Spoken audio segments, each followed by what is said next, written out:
Muy buenos días. Adicionalmente después responder algunas preguntas que ustedes quieran hacernos, quisiéramos destacar el día de hoy para que sea bien percibido el esfuerzo que tanto la diputada Gloria Elizabeth Núñez del estado de Nayarit como el personal mío, como el de nuestro amigo, el compañero diputado Raúl Paz del Partido Acción Nacional, llevamos a cabo al presentar Gloria a nombre de nosotros y de todos los que suscribieron posteriormente esta iniciativa, la reforma constitucional al artículo 27, en el cual se visualiza mediante una fórmula moderna lo que puede ser la propiedad de unifamiliar de extranjeros en las playas mexicanas. El espíritu de esta iniciativa, como bien lo relató el día de ayer la diputada Núñez, es que busca dar certidumbre jurídica a cualquier inversión sobre casa, habitación unifamiliar que pueda tener un extranjero, como lo puede hacer en cualquier otro lado del mundo, en México, y con esto ayudar y en mucho a que esas zonas que se encuentran hoy en un estado difícil de comprensión sobre su naturaleza jurídica o la certeza jurídica de la propiedad, puedan dar este paso tan adecuado para que esas propiedades unifamiliares aparezcan a nombre específico de los verdaderos propietarios. Hoy en día, lo que sucede es que en distintos actos de simulación o subterfugio, a través de prestanombres o de un fideicomiso, es que los extranjeros en distintas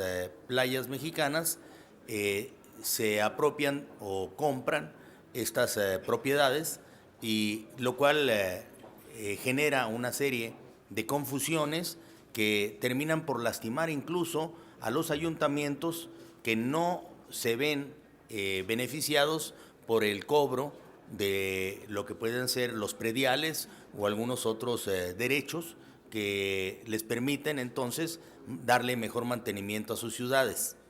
Pero adicionalmente es un mensaje de que hay dogmas y tabúes que deben de ser destruidos, tirados al bote de la basura, sobre todo para evitar hoy en día que estemos alrededor de las simulaciones como sucede en territorio nacional.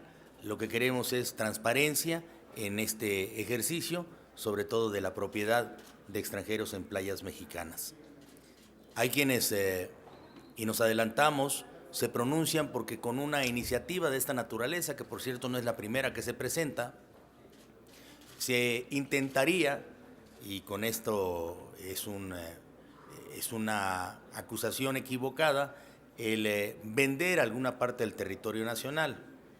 Y a todos estos que de una u otra manera, de forma hipócrita, se puedan estar manifestando, les podríamos responder: hoy en día, como sucede en cualquier parte del mundo, un extranjero en México puede tener su casa unifamiliar a su nombre en la cuna de la independencia de México, o en el territorio en donde ganamos una de las más épicas batallas, que es en Puebla, o inclusive en el centro político de México, enseguida de Palacio Nacional, o enseguida de la misma catedral o del Palacio del Distrito Federal.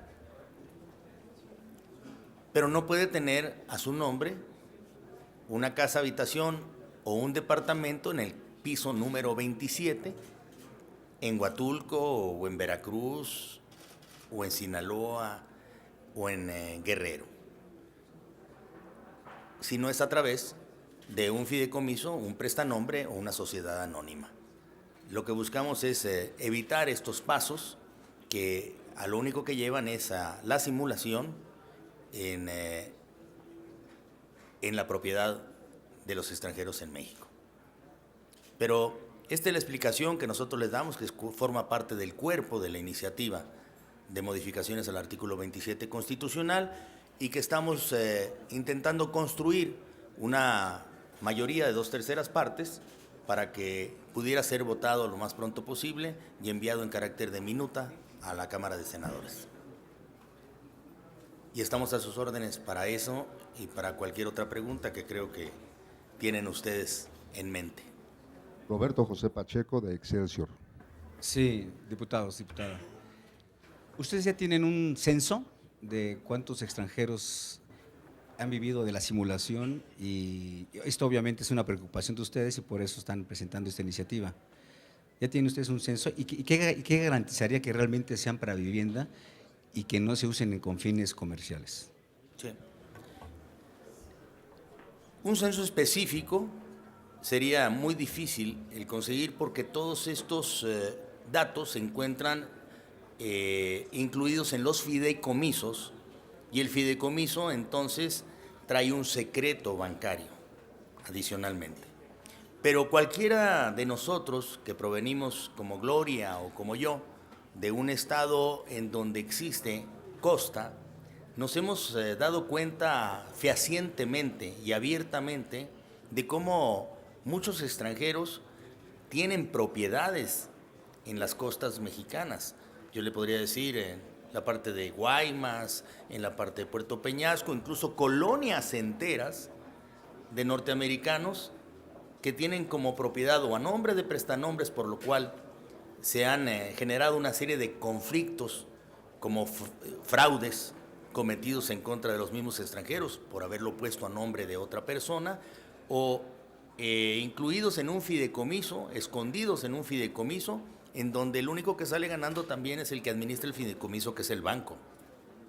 De tal suerte que lo evidente me hace pasar por encima del mismo censo y sobre todo la seguridad de que un cambio constitucional de esta naturaleza beneficiará y en mucho a que estos municipios costeros en donde se encuentran viviendo los extranjeros, pues cumplan con sus obligaciones directamente con el ayuntamiento. Es un tema que ya sucede en todo el mundo. Vamos, en buena parte el mismo boom, el segundo hogar de los europeos, en el que se constituyó España como segundo hogar de los europeos, gira alrededor de la certeza jurídica que nosotros tenemos que brindar a todos aquellos que invierten en México. Por cierto, la seguridad que nosotros tenemos de que esto no se va a prestar para llevar a cabo un negocio en la materia adicional al que pueda hacer el tener su casa habitación, es que lo estamos constriñendo a propiedad unihabitacional. Si hay alguien o un ciudadano extranjero que quiere hacer una compra masiva de terrenos, edificios, casas habitación, pues tendrá que seguir acudiendo a los mecanismos hasta hoy establecidos, que son las sociedades anónimas y los fideicomisos, como lo hace en diversas partes del país con todo derecho. Pues muchas gracias. Adolfo Sánchez Venegas, de Notimex. Sí, buenas tardes, buenos días, diputado. Quería preguntarle, ¿por qué en este momento se presenta esta iniciativa de modificar el artículo 27 constitucional, si ya tiene el respaldo de las demás fracciones parlamentarias, y cuándo se podría empezar a dictaminar esta propuesta de los legisladores del PRI? Y otra pregunta, ya restan 8 o 7 sesiones, ¿cuáles van a ser las iniciativas que se van a discutir en el resto? Gracias.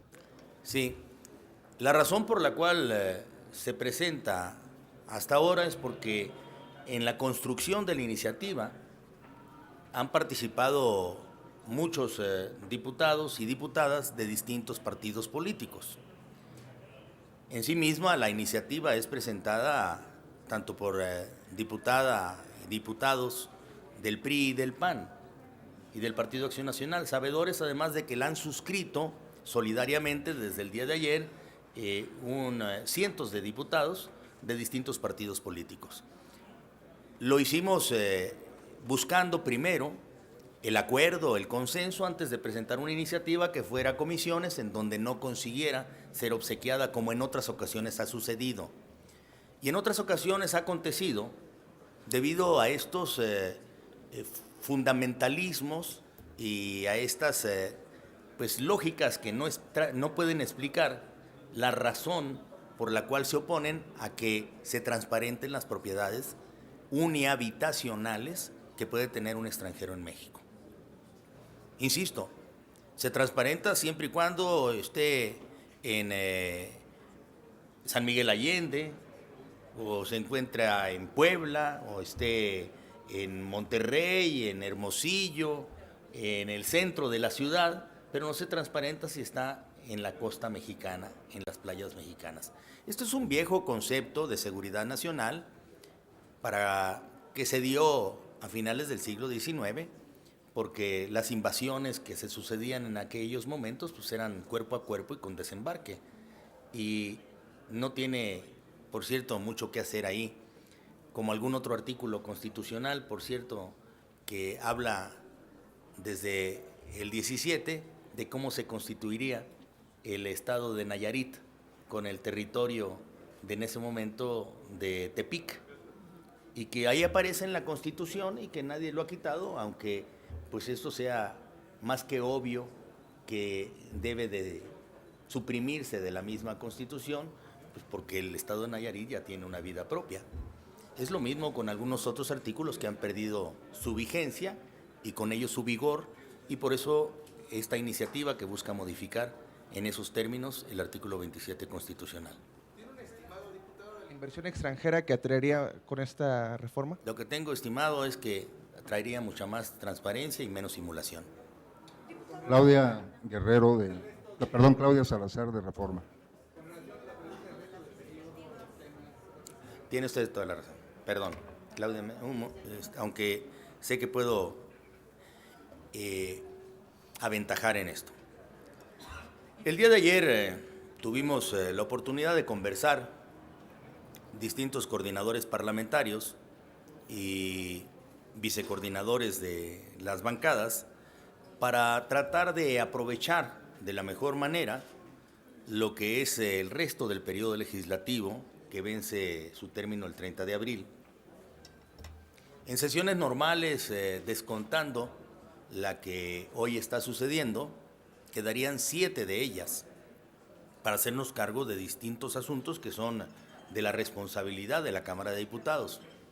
Hemos coincidido de que hay temas que nos acercan y mucho en su construcción para poder llevar a cabo el trabajo legislativo de la 62ª legislatura.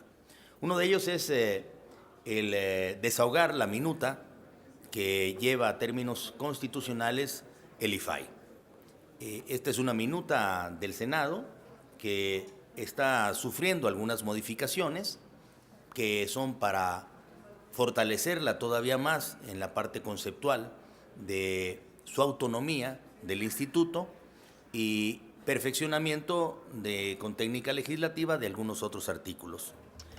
También coincidimos de que habremos de desahogar la siguiente semana la ley de víctimas, que ha sido una exigencia de diversos grupos de la sociedad civil que desde hace tiempo vienen llevando a cabo una lucha en ese sentido y que nosotros obligadamente tenemos el compromiso de obsequiar. Esta iniciativa, los grupos parlamentarios pensamos que le debemos de dar esta minuta, que ha venido de Cámara de Senadores, los diputados debemos de darle prioridad para su desahogo la próxima semana. Estamos trabajando también sobre una modificación a la ley minera a fin de que el usufructo de todos estos bienes por primera vez venga a beneficiar en un porcentaje adecuado a los municipios y a los estados en donde existe esta explotación. Hasta hoy sucede que bajo una vieja fórmula que está establecida en la Ley de Derechos, el único que se beneficia y de manera muy magra, muy pobre, es el gobierno federal. La fórmula está tasada alrededor de lo que pueden ser la extensión de los lugares de explotación, por lo cual no se consigue un mayor beneficio, y esta otra vendría a ser con una especie de aprovechamiento en la ley federal minera, del cual se beneficiarían, insisto, más los municipios y los estados. Porque lo que vemos en muchos de los lugares y de las entidades en donde hay explotaciones mineras es que surgen empresas y propietarios mineros muy ricos y dejan pueblos y estados muy pobres. Casos específicos los pueden encontrar en diferentes municipios, tanto del estado de Zacatecas, de Oaxaca, de Michoacán, de Sonora, de Chihuahua, de Sinaloa, por citar solo algunos, de Coahuila, por citar solo algunos. Por cierto, también hemos coincidido en que debemos de darle diligencia a la dictaminación de una iniciativa que busca resolver el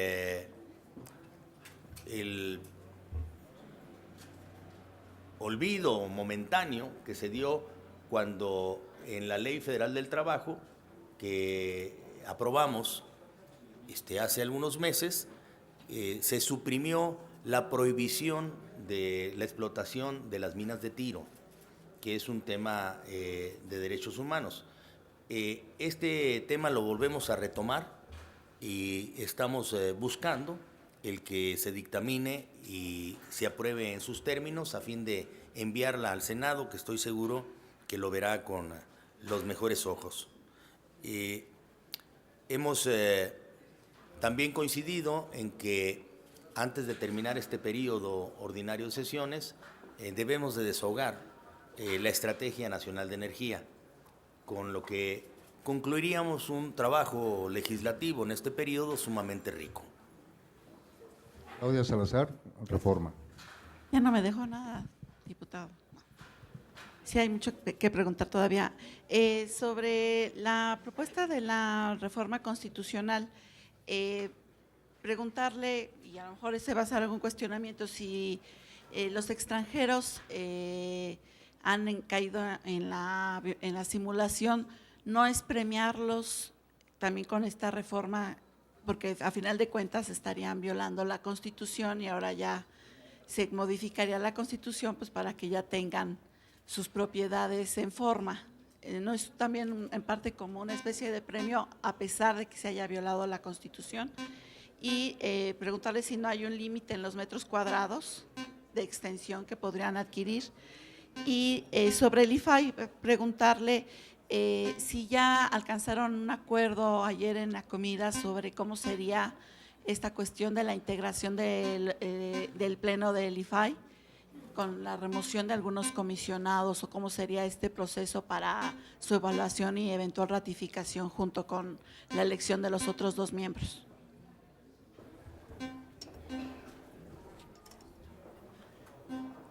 Eso es muy importante y creo que lo que esta iniciativa busca es regularizar en buena parte lo que se ha venido haciendo desde hace mucho tiempo. Es evidente y existe.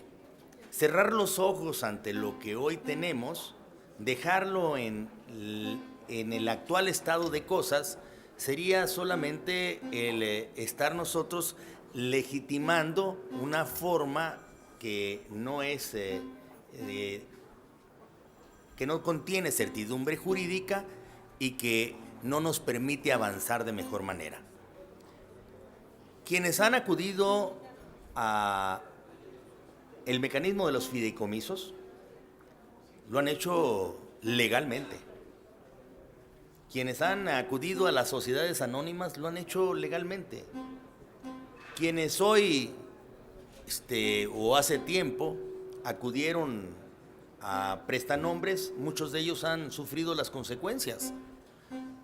Estamos hablando de un sinnúmero de fraudes incluso que se han cometido a todos aquellos que les pareció sumamente complicado el acudir a los fideicomisos a 99 años.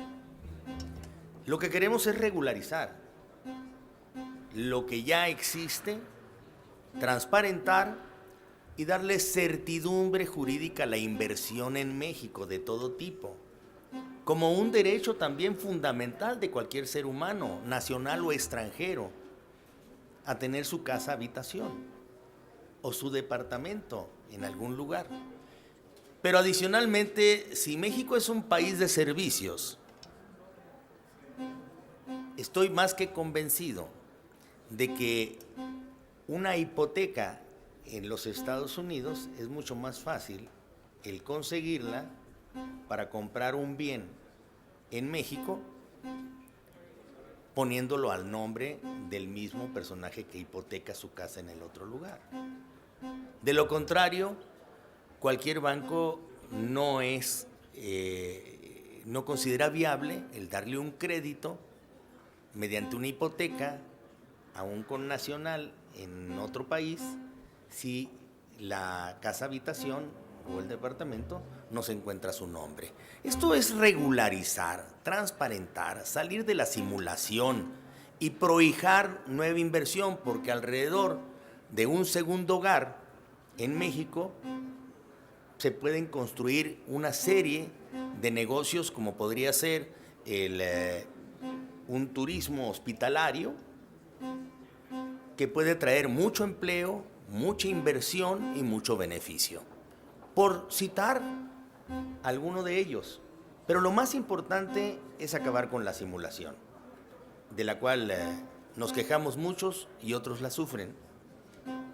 En el tema de, recordemos, porque es muy importante que se sepa, es para propiedad unifamiliar. Por aquello de que aparezcan en el horizonte de la crítica algunos maciosares, por aquello del maciosario, un extraño enemigo, el tratar de impugnar lo que puede ser la modificación de un artículo constitucional simplemente para reconocer una realidad. El alcance en el artículo 27 constitucional de esta iniciativa solamente se da para las costas mexicanas, no se da para la frontera mexicana, donde, recordemos, existe una prohibición en los 100 kilómetros a partir de la frontera. En los acercamientos que hemos tenido para poder alcanzar un acuerdo y resolver la minuta que se construyó en el Senado de la República para darle la autonomía constitucional al IFAI, viene también una fórmula que es distinta a la que envió el Ejecutivo para el nombramiento de los comisionados a futuro de este órgano constitucional. Descubro y muchos de nosotros hemos descubierto en la fórmula que envió el Ejecutivo algún error incluso, que es nombramiento del presidente de la República y no objeción del Senado. La no objeción, como ustedes recordarán, surgió para que intervinieran dos poderes en un nombramiento sin que se encontrara consignado en la Constitución el procedimiento. Pero en este caso, y en tratándose de una modificación constitucional para darle mucha mayor fuerza al IFAI, es pertinente entonces que no exista la no objeción, sino que más bien sea ratificación. El debate en Cámara de Diputados es que si ya hemos optado por tener un sistema presidencial, lo que queremos es tener un sistema presidencial moderno, adecuado a lo que es el siglo XXI. Algunos de nosotros en algún momento hemos hecho planteamientos alrededor, si revisamos el sistema presidencial y lo convertimos en un sistema semipresidencial, en un sistema semiparlamentario o en un sistema parlamentario. La verdad es que se han llevado a cabo múltiples foros al respecto. Pero lo que hemos decidido desde hace tiempo es vivir este sistema presidencial. Y lo que necesitamos hoy en día es fortalecer el sistema presidencial. Si el sistema presidencial se fortalece con órganos autónomos, novedosos, en ciertas disciplinas, busquemos cómo el nombramiento de los titulares de esos órganos autónomos, mientras hacemos la modificación de la Constitución para que tener un capítulo específico que norme los órganos autónomos en un sistema presidencial, por lo pronto regresemos entonces a la fórmula de que este es un nombramiento presidencial que debe ser ratificado por el Senado.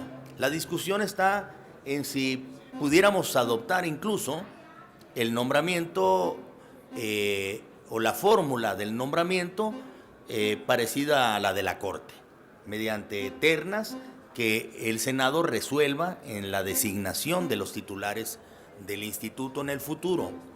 Sobre ello creo que traemos un consenso mayor en Cámara de Diputados de que hay que revisar esa fórmula del nombramiento y que debe ser un nombramiento que venga del Ejecutivo y que sea ratificado por el Legislativo, en este caso el Senado de la República, pero no un nombramiento del Legislativo que tenga una no objeción del Ejecutivo. Este nos parece un exceso que tenemos que corregir. Y en el caso de los actuales comisionados, para evitar las versiones de que se busca relevarlos automáticamente del cargo, cuestión que puede estar apoyada en lo que sucedió en 1996, sobre todo en el Instituto Federal Electoral. Recordemos que al darle plena autonomía constitucional al Instituto Federal Electoral, todos los comisionados, todos los consejeros en el IFE en ese año tuvieron que salir del Instituto Federal Electoral para que se nombrara a otros nuevos, porque se trataba de un órgano constitucional distinto. No obstante que varios de ellos, con enorme trayectoria y gran calidad, tanto personal, académica o política, parecía exigible que se quedaran como consejeros del IFE. Estoy haciendo la historia de 1996. Recuerdo al maestro Granado Chapa, recuerdo al maestro Woldenberg y recuerdo al entonces presidente del mismo IFE, a Woldenberg, y recuerdo también a mi compañero ahora, mi excompañero senador, Santiago Krill. Y todos ellos tuvieron que salir del Instituto Federal Electoral para que viniera un nuevo nombramiento en un órgano constitucional distinto. En este caso no lo estamos intentando. Lo único que estamos quizá a punto de construir, y esa es la discusión, es que los actuales consejeros del IFAI pasaran automáticamente al procedimiento de ratificación del Senado, que estoy seguro tendría todas las consideraciones que hacer sobre su trabajo y la pertinencia de su permanencia. No se trata de relevarlos de ninguna manera o de quitarlos como sucedió en el año del 96 con los consejeros del IFE, sino que se circunscriban a este nuevo procedimiento que es la ratificación del Senado. Eso sí ya no sé, yo soy diputado y esta facultad estará en manos del Senado. Y si no pasan, alguna razón habrá de tener para que esto no suceda. Yo confío que todos, con la experiencia probada que tienen y el prestigio acumulado, pasen en una ratificación en el Senado de la República. Enrique Méndez, de La Jornada. Pero esa es una de las fórmulas posibles que se están estudiando para que todos entonces estén bajo un mismo procedimiento de designación. Enrique Méndez. Buenas tardes, diputado, ¿cómo está? Buenas tardes, Enrique. Para preguntarle dos cosas, por favor. La primera, ¿cómo van a resolver la diferencia que persiste, bueno, así lo han expresado PAN y PRD, en torno a la definición del consejero electoral que sustituya a Sergio García Ramírez. Si va a pasar en este periodo de sesiones o finalmente va hasta octubre con los otros 4.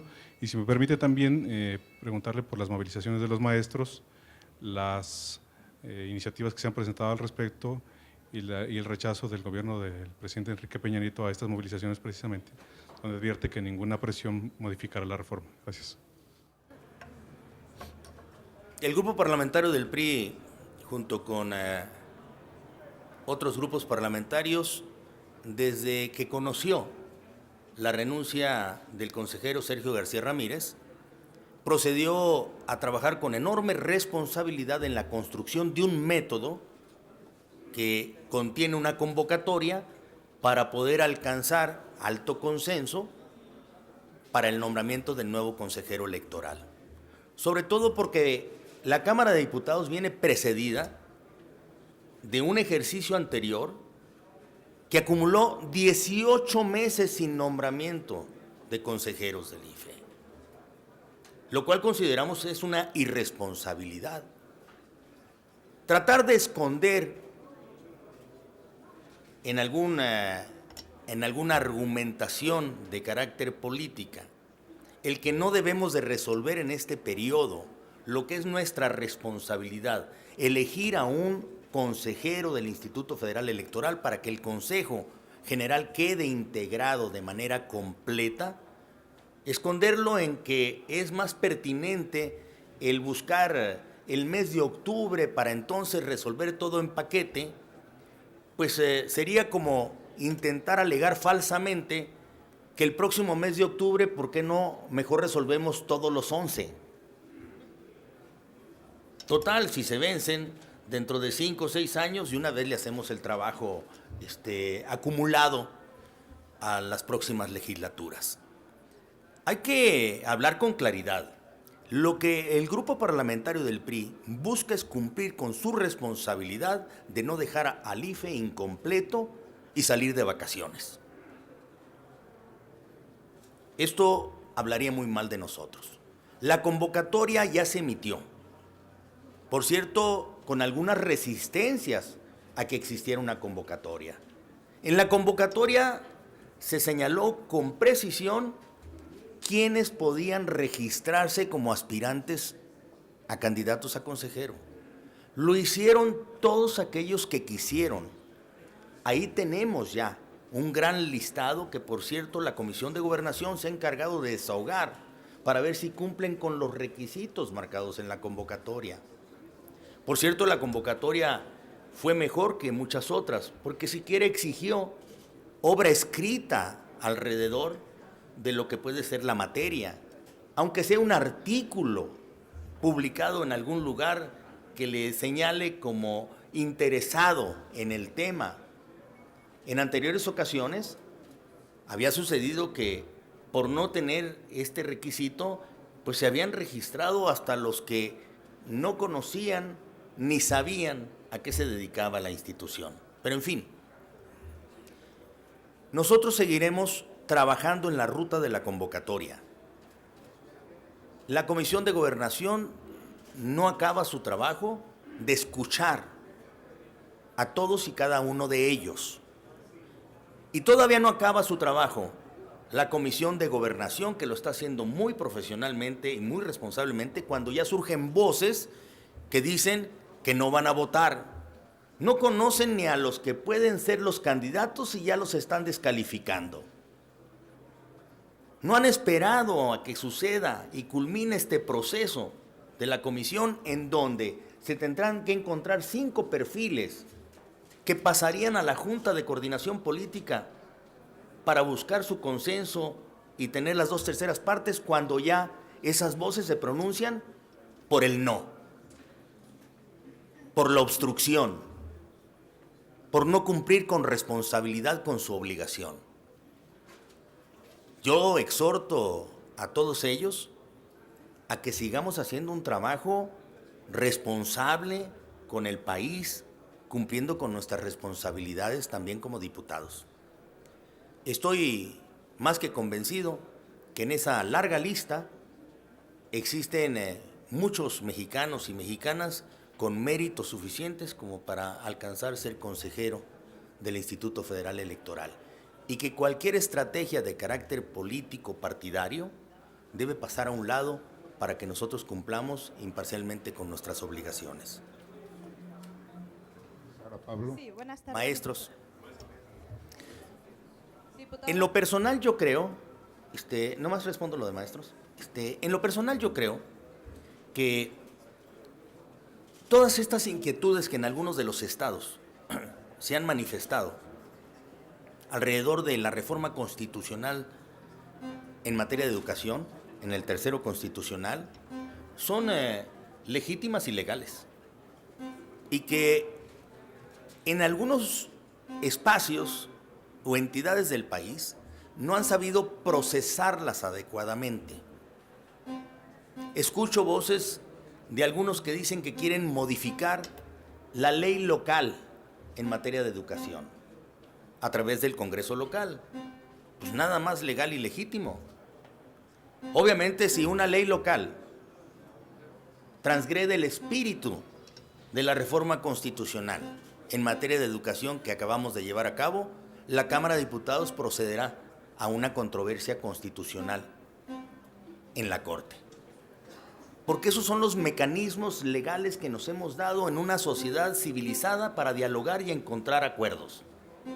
Pero si hay un Congreso local que quiere ejercer su facultad de iniciativa y enviarnos al Congreso de la Unión la misma para que la estudiemos y veamos si gira en el curso del espíritu de la reforma al tercero constitucional, bienvenida. Que nadie se asuste porque un Congreso local ejerce su derecho de iniciativa. Que nadie se escandalice porque existan grupos de la sociedad que se muestren inconformes y que a través de la ley o de una reforma legal o una iniciativa específica intenta corregir lo que a sus intereses convenga. Nosotros estaremos más que prestos a recibir esas iniciativas si provienen de algún Congreso local, a estudiarlas a profundidad, a salvaguardar el espíritu que contiene la reforma al tercero constitucional y con eso tener la mejor de las leyes secundarias en materia de educación que saque al país adelante con calidad. Pablo. Gracias, buenas tardes, diputado. Preguntarle, en el caso de la propuesta del gobernador de Oaxaca, Gabino Cue, no sé si ya tuvo oportunidad de revisarla, pero él habla de tropicalizar la Ley General de Educación para que la evaluación no sea igual en todos los estados. En este aspecto concreto, ¿qué opina? Y preguntarle sobre su iniciativa de reforma al 27, ¿está para que salga todavía en este periodo? ¿Ya llegó a algún acuerdo con los demás coordinadores o se iría hasta el siguiente? Gracias. No he tenido oportunidad de leer esta iniciativa que no está en el Congreso de la Unión, esta tropical iniciativa. Yo esperaría y estoy confiado porque el gobernador de Oaxaca es un político serio, maduro y responsable también, que cualquier iniciativa en esa materia o nos las haga conocer con el derecho de iniciativa que tienen sus legisladores oaxaqueños o la procese a través del Congreso local como una iniciativa que deba de conocer el Congreso de la Unión. Y entonces, junto con otras iniciativas, ya sea que provengan del Ejecutivo o que provengan del Pacto por México, donde se generó el acuerdo de la reforma constitucional al tercero en materia de educación, las dictaminemos en beneficio del país. Que no descalifiquemos ninguna idea a priori, sino que esperemos a que éstas vengan ordenadamente al lugar en donde se procesan las iniciativas y se concluye lo que le conviene al país.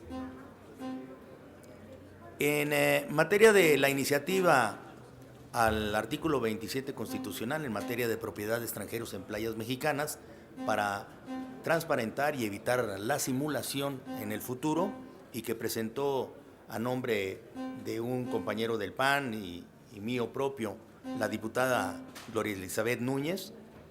Nosotros estamos trabajando para conseguir el máximo consenso que nos permita construir las 2/3 partes de una reforma constitucional, y creemos que por las conversaciones que hemos tenido con otros grupos parlamentarios, que existe una clara simpatía, por eso la han firmado en el grupo parlamentario del Partido Acción Nacional, obviamente en el grupo parlamentario del Partido Revolucionario Institucional, en el grupo parlamentario del Partido Verde Ecologista, y buscaremos algunos otros grupos parlamentarios con los que ya estamos conversando a fin de construir esas 2/3 partes, pero estamos convencidos que nos encontramos muy cerca de la construcción de esas 2/3 partes para que la reforma constitucional pase por Cámara de Diputados y sea enviada a la colegisladora, que siempre con su sólido criterio hará un análisis de ella. Maxi Peláez, de Azteca. Vaya, no se me vaya, diputado. No, Maxi. Yo tengo dos. Concretamente, ¿hay acuerdo para que pasen los consejeros del IFE en este periodo, sí o no? ¿Y bajo qué lineamientos serían? Y la otra, usted dice que sería igual, si le pondría el mismo calificativo de irresponsable si no se aprueban o se nombra al consejero del IFE en este periodo. Y la última, yo sí quisiera saber concretamente, ¿a quién va la dedicatoria de esta advertencia de la controversia constitucional en materia educativa? Digo, porque pareciera que le abolló el yate nuevamente al de Guerrero. No creo que el espíritu de lo que se aprobó en el Congreso en específico de Guerrero vaya en contradicción con la reforma constitucional al tercero en materia de educación, de tal suerte de que hay un procedimiento de identificación equivocada del mensaje. Yo lo que estoy manifestando es que nadie debe de escandalizarse porque los congresos locales y los grupos de interés de maestros lleven a cabo un procedimiento legal para generar iniciativas o leyes que estén alrededor del espíritu del artículo 3º constitucional que acabamos de reformar. Si los congresos locales legislan en materia de educación local y lo hacen como bien lo hizo el Congreso de Guerrero, no habrá ningún problema de controversia. Si hay algún otro congreso que quisiera legislar en materia local sobre educación, pero vaya en contradicción del espíritu de la reforma constitucional, que ya es un hecho, pues la materia que tenemos es la controversia constitucional, porque no vamos a tener 32 leyes locales distintas en el espíritu de la educación, ni tampoco una ley federal que contradiga la Constitución. Es materia sumamente sencilla de identificar para que no existan confusiones, pero insisto, que nadie se asuste porque los congresos locales ejercen su facultad de iniciativa, que nosotros estaremos siempre atentos y responsablemente actuando a recibirla para saber si cumple con todo el propósito de modernización y transparencia que incluimos en la modificación del artículo 3º constitucional. No hay un acuerdo para el nombramiento de un consejero electoral porque el proceso de selección de esos 5 nombres no ha terminado en la Comisión de Gobernación. Es que por eso dicen en mi pueblo que se hacen pando los becerros por montarlos antes de tiempo. Lo que hay que procurar es que la Comisión de Gobernación termine su trabajo. Todavía el día de hoy hay quienes se van a presentar en la Comisión de Gobernación y después de esa presentación la Comisión de Gobernación intentará internamente generar el consenso sobre 5 nombres que enviará a la Junta de Coordinación Política, en donde nosotros buscaremos un consenso para construir las 2/3 partes.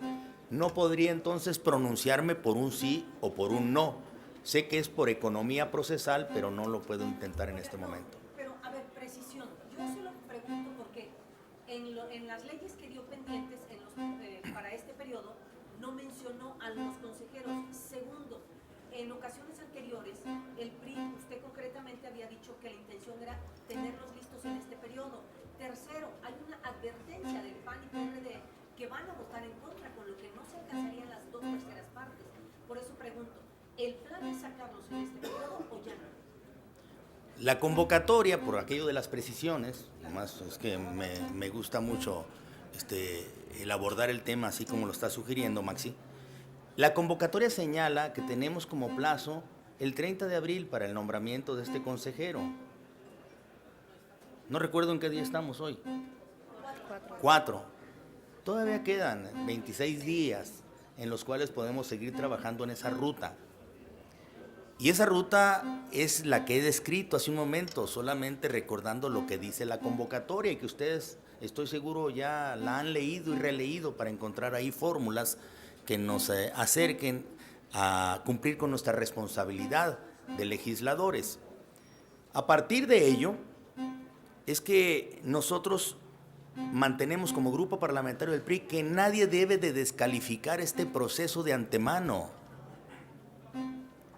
que no hay argumento posible para pronunciarse en este momento por el no votar a quien no saben va a concluir la Comisión de Gobernación.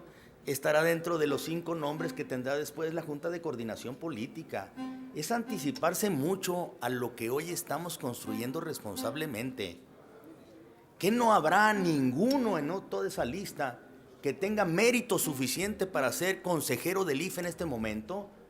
¿Que tendrá que atenerse a los tiempos político-electorales de los partidos políticos? ¿O nosotros deberemos de cumplir con responsabilidad con nuestras funciones? ¿Dejaremos pasar otra vez 18 meses para nombrar consejeros electorales? ¿Concluiremos que esa es la manera de hacer nuestro trabajo responsablemente? Son preguntas que yo hago antes de que concluya ordenadamente, por cuestión de método, el proceso que viene en la convocatoria.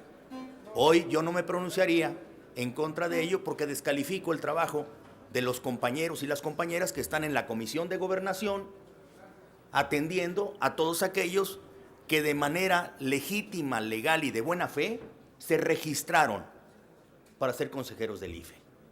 Es una falta de respeto tanto a los diputados y a las diputadas que ahorita están trabajando como a aquellos que de buena fe vinieron y se registraron con sus aspiraciones de ser consejero del IFE. Muchas gracias. Bueno, no, hombre, por favor. Diputado, yo voy a regresar al tema de la regularización de estos predios.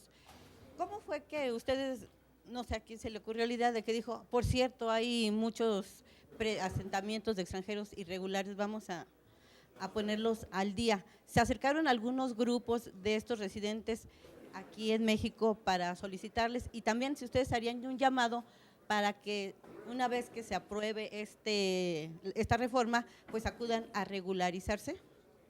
En 1996, como gobernador del estado de Sonora, publiqué un artículo en Los Angeles Times en donde hablaba sobre la importancia de transparentar la propiedad de los extranjeros en México, en playas mexicanas, y sobre todo de acabar con la simulación y de modernizar el país. 1996, no es ninguna ocurrencia de última hora. Hay más de 60 iniciativas que en el tiempo no han sido procesadas por tabúes y dogmas que no deben de existir en el siglo XXI. De tal suerte que hoy me siento muy confiado de la iniciativa que presentó mi amiga Gloria para modificar el artículo 27 constitucional. Blanca Becerril, de Canal 11. Eso, Blanca. había contestado mi pregunta de los maestros, diputado. Gracias, Blanca. Eres muy amable. Muchas gracias, señores.